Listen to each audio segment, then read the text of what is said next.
Hola, los saluda el gerente de operaciones de CIAT Consulting, Alfredo Gutiérrez, y en esta ocasión vamos a ver los gráficos de control.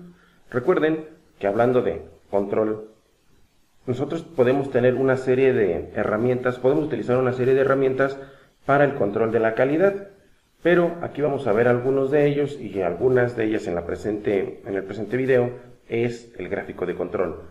Hay que tomar en consideraciones cuáles van a ser nuestras variables cuantitativas o cualitativas, si vamos a trabajar con unas o vamos a trabajar con otras. Reiterando también que si nosotros necesitamos datos numéricos para hacer nuestras gráficas, sin embargo, no hay ningún problema. Nuestras cualidades les podemos dar un valor numérico para que de esta manera se pueda hacer algunas gráficas para poder hacer una interpretación. Ejemplo, que tengo producto A, básico, estándar y premium. Entonces le doy una ponderación de 1, ponderación de 2 y ponderación de 3, y con eso convierto mis variables cualitativas a cuantitativas para poder utilizar un archivo de Excel y hacer algunas gráficas. También hay que tomar en consideración las bases de la estadística descriptiva y la estadística inferencial, porque basado en la estadística descriptiva nosotros vamos a poder hacer algunas inferencias, algunas suposiciones o algunas hipótesis sobre algunas tendencias. Después de ahí, como ya lo hemos visto, tenemos que seleccionar el tema como paso número 1. Lo que siempre les voy a recomendar es que utilicen la técnica de QFD. ¿Por qué la técnica de QFD? Porque se requiere para hacerla de un equipo multidisciplinario en la cual pues no va a ser mi propio criterio de que yo elegí esa investigación o ese punto de mejora dentro de mi organización, sino que son diferentes cabezas, diferentes puntos de vista y que llegamos a un acuerdo. Eso nos va a limitar muchísimo el grado de error.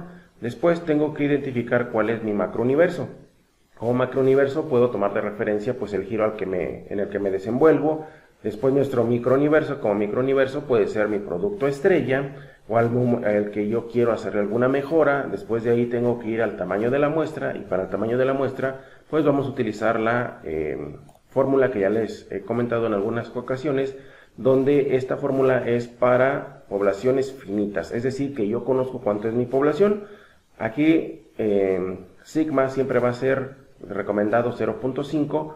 ¿Por qué? Porque ese dato se acerca un poco más hacia la media aritmétrica. Entonces nuestra probabilidad de tener error va a ser un poquito menor, porque no va a haber mucha desviación de un dato que seleccione muy lejos de esta media aritmétrica, sino todos van a estar un poquito más centrados hacia el dato promedio. También tenemos que utilizar la confiabilidad del 95% con un error del 5%, o al menos que siempre se compensen. Eso es lo ideal, tener siempre el 100%. Podemos utilizar, ejemplo, 90-10 o 99-1, pero que estos de recomendación siempre cumplan el 100%.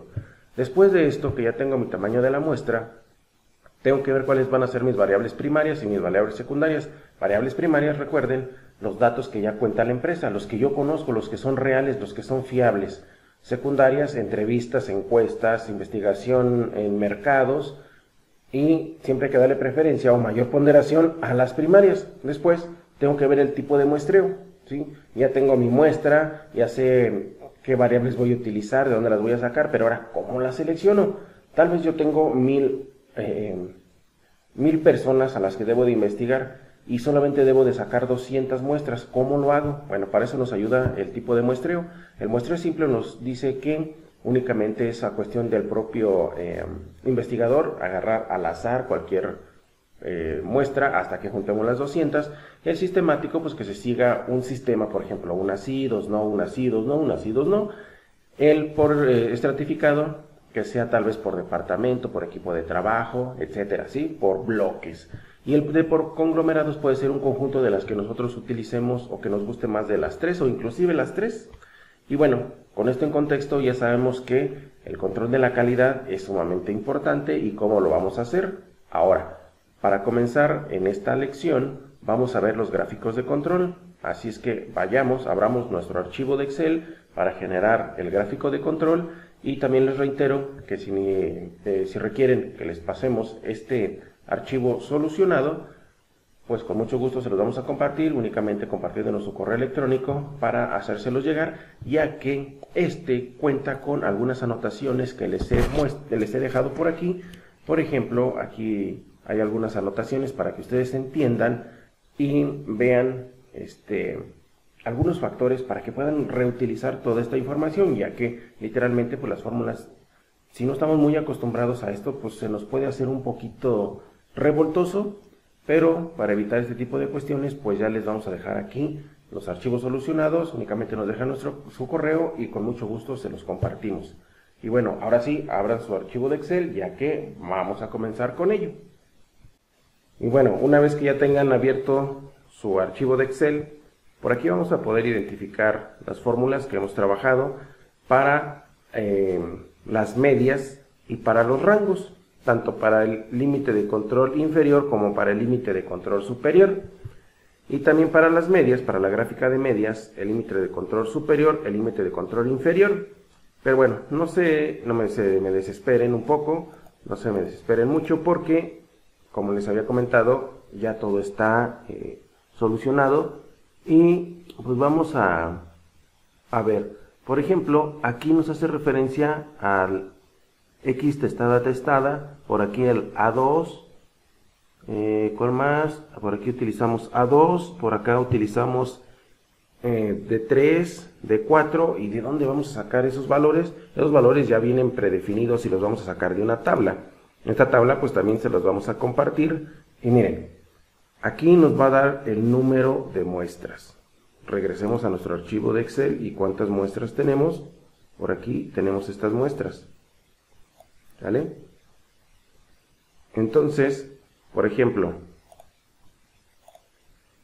para 12 muestras, el A2 va a ser 0.266, el D3 va a ser 0.2836, el D4 1.7164 y así sucesivamente. Entonces, únicamente 12 muestras y aquí nos vamos orientando hacia la derecha y vemos que utilizamos en nuestras fórmulas, ya sea el A2, el D3, el D3 mayúsculas, el D4, el C4 o el D2 minúscula, lo que nos pida la fórmula.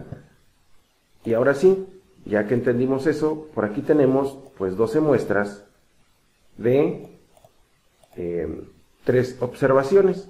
En la observación 1, observación 2 y observación 3, donde ya tenemos un valor. Después de aquí vamos a hacer la gráfica del control de medias, que es esta de aquí. Esta de aquí. ¿Cómo la vamos a sacar? Sencillo. Miren, en primero aquí el promedio de las X. Dice que es el promedio de las observaciones. Entonces, lo único que tenemos que hacer es sacarle promedio a estos tres. Es decir, 11 más 10 dividido entre 3. Y nos va a dar 10.5. Y por acá, bueno, esto lo vamos a hacer para cada uno de los factores. Cuando ya tengamos la primera fórmula, únicamente nos posicionamos aquí en esta X, que aparezca esta cruz negra, perdón, y le damos doble clic. Así de simple, ¿vale? Entonces, ya que tengamos esto rellenado, de esta manera muy fácil y sencilla, ahora nos pide que el LC, que del promedio de las X, dice que es la línea central del promedio de las medias. Y bueno, ¿cómo vamos a sacar este valor? Vamos a sacarle promedio a los promedios. Aquí tomen en consideración que estamos siguiendo esta fórmula. Por ejemplo, el promedio de los promedios más el A2 por el promedio del R, que es el promedio de los rangos. Eso quiere decir que necesitamos sacar los rangos, pero ¿los rangos dónde los tenemos? Bueno, los rangos los tenemos aquí, en la siguiente. Así es que lo primero que tenemos que hacer para poder continuar aquí es sacar estos rangos. ¿Cómo le hago? Voy a poner el valor máximo de las 3 observaciones menos el valor mínimo. Es decir, el valor máximo es 11, menos el valor mínimo es 10. Eso ya me da 1. Y luego cuando tenga esta fórmula, otra vez aquí, le doy doble clic. Si quieren dejarlo de manera automatizada, pues pueden utilizar esta fórmula de máximo y mínimo. ¿Cómo lo hacemos? Pues muy sencillo. Es igual a máximo. Cerramos el paréntesis. menos el mínimo, nuevamente estos tres valores, cerramos y ahí está. Cuando tengamos esta fórmula únicamente le damos aquí doble clic y listo, se nos rellena todo de manera automática. Ya que tengamos esto, revisen que nos dice que necesitamos el promedio de los promedios. Eso quiere decir que le tenemos que sacar promedio a todos estos. ¿Cómo le hacemos? Pues únicamente ponemos es igual a promedio y como nuestros valores arrastramos todos los 12 que tenemos aquí previamente. Así de simple. Y como es el mismo promedio para todos, pues únicamente arrastramos ese valor, lo dejamos como valor fijo o literalmente podemos poner 1.25, 1.25, 1.25 en cada uno de ellos. Si saben cómo dejarlo fijo, pues se los recomiendo que lo hagan para que sea más automático. Y si no, recuerden, únicamente se selecciona, por ejemplo, si yo quisiera dejar esta celda fija, me ubico en la letra y le tecleo en mi computadora FN y F4 y automáticamente se me pone un signo de pesos adelante y después de la letra. Pero bueno, vamos a dejarlo hasta este momento y nos debe de salir 1.25 en cada uno de ellos. Ahora sí, nosotros podemos regresar al límite de las medias, porque ahora sí, observen que para el límite de control superior que vamos a sacar aquí, nos decía que el promedio de los promedios ya los tenemos, que es aquí el 11.1, más el A2. El A2 ya sabemos dónde ubicarlo en nuestra tabla y multiplicado por el promedio de los rangos, 1.25. Entonces la fórmula va a ser la siguiente.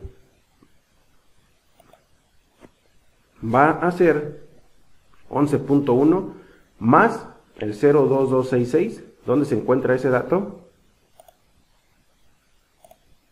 Recuerden aquí 12 02666 porque es el A2 y es lo que nos dice aquí la fórmula, el A2 sumado. Y luego a eso le multiplico el 1.25 y listo. Ya tengo mi valor que es 11.4 y es el mismo para todos, Aquí arrastro la misma fórmula o la dejo fija para que sea más fácil. Y el siguiente es hacer lo mismo, pero ahora en lugar de sumarle el 0,2 se lo voy a restar porque aquí me dice la fórmula que debe de ser restado. Esa es la única diferencia, miren, observen, aquí tiene un signo menos, este de aquí. Esa es la única diferencia. Y ya que ya tengo todos estos datos, ya me puedo pasar a mi siguiente tabla de los rangos. Posteriormente pues hacemos la gráfica, ¿verdad? Pero hasta aquí ya vamos avanzado y también el límite de control inferior es el mismo para todos. Bueno, aquí ya teníamos en la siguiente gráfica el rango, el promedio y ahora vamos a sacar su límite de control superior. Aquí el límite de control superior nos dice que debemos de utilizar D4. Ok, entonces vamos a ubicar el D4 para... Únicamente es el D4 por el rango de los promedios. El rango de los promedios, recuerden, es 1.25 y vamos a ubicar el D4. El D4 para 12 muestras. D4 mayúsculas. D4 para 12 muestras. Aquí está. Es 1.7164. Y aquí podemos identificar que es 1.7164 multiplicado por el 1.25. Y así sucesivamente va a ser el mismo valor para todos hacia abajo. Y para sacar el último dato que necesitamos es el límite de control inferior. Esta es la fórmula de acá arriba donde dice que debemos de utilizar el D3 pero también multiplicado por el 1.25. Entonces vamos a ubicar cuánto vale el D3. El D3 vale 0.2836. Entonces vamos a identificar que aquí tengamos 0.2836. Aquí está, 0.2836 multiplicado por 1.25. De todas formas, si por alguna circunstancia no le entendieron, recuerden, todo esto ya está configurado. Por ejemplo, le pueden dar clic aquí y los va a enlazar directamente pues a el archivo, ¿no? Donde lo debo de buscar. Y bueno, ya que tengamos toda esta información, ahora sí podemos proceder a hacer las gráficas que tenemos acá para hacer una interpretación ya un poquito ya más real. Bueno, ¿y cómo hacemos estas gráficas? Pues muy sencillo, presten atención. Vamos a arrastrar todo esto organizado con todos los encabezados, a seleccionarlo todo completamente desde arriba y nos vamos a ir a la parte de insertar y vamos a meter una gráfica de líneas. Vamos a seleccionar, por ejemplo, esta que tiene puntos para que nos dé los indicadores de cada punto y listo, ya tenemos aquí nuestra gráfica. Podemos cambiar el título, como podemos personalizarla, etcétera, etcétera. Pero aquí lo importante pues es generar la interpretación. Lo mismo hacemos con nuestra otra gráfica, insertar de línea y seleccionamos tal vez esta. Y aquí tenemos nuestras dos gráficas, tanto la gráfica de los rangos como de la gráfica de las medias. Y ahora sí podemos hacer un análisis de cada una de ellas. Aquí lo importante es ver que esta línea naranja es mi media, mi promedio, pero aún así mi límite de control inferior de cuál no deben de bajar los valores es el amarillo y el color gris no lo deben de superar. Obviamente, pues también depende de qué es lo que estamos analizando. Imaginemos que estamos analizando quejas, pues obviamente nos convendría que no saliera un punto acá arriba, pero no nos importaría si bien aparecen puntos acá abajo. Ahora, si estamos hablando de defectos, pues ya sería, o tal vez de ventas.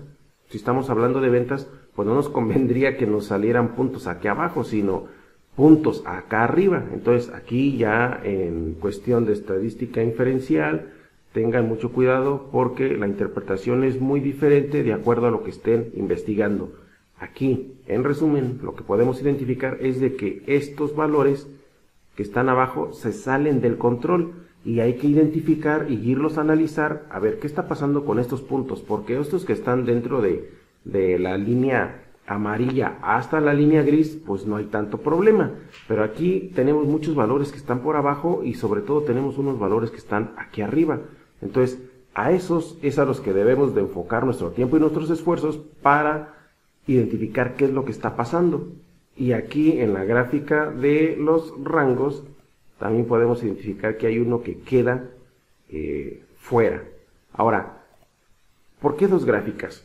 Una gráfica, recuerden que esta es la de medias, nos va a medir qué tanto se acercan o qué tanto se desvían los datos de la media aritmétrica, o sea, del promedio, y este nos va a decir qué tan alejados están algunos datos. Por ejemplo, aquí está un dato muy alejado, pero desde luego, reiterando, de qué es lo que estamos analizando, pues podemos prestarle atención o no prestarle, pero de manera general, entiéndanlo de esta manera. Este es mi límite de control aceptable, desde el amarillo hasta el gris. Los que se salen del control son puntos rojos en los cuales yo debo de ir y analizarlos de manera independiente para ver qué está pasando con ellos o por qué es su comportamiento. Tal vez obtenga cosas buenas o tal vez obtenga cosas malas, dependiendo de lo que esté analizando. Si veo que son ventas y veo puntos abajo, pues ahí voy a obtener algunos puntos malos, pero me van a servir para tomar una estrategia o corregir una estrategia. Si estoy hablando de otro tipo de cuestiones, pues tal vez me convenga que salga un punto arriba y ese lo puedo tomar como referencia para replicarlo en mis otras áreas, ¿de acuerdo? Y bueno, ya nada más restaría personalizarlo para que sea un poquito más visual, ponerle sus títulos a las gráficas para que sea un poquito más fácil de interpretarlo. Y bueno, dicho esto, hemos terminado en esta ocasión. Vamos a ver otro tipo de estudios estadísticos en el siguiente video.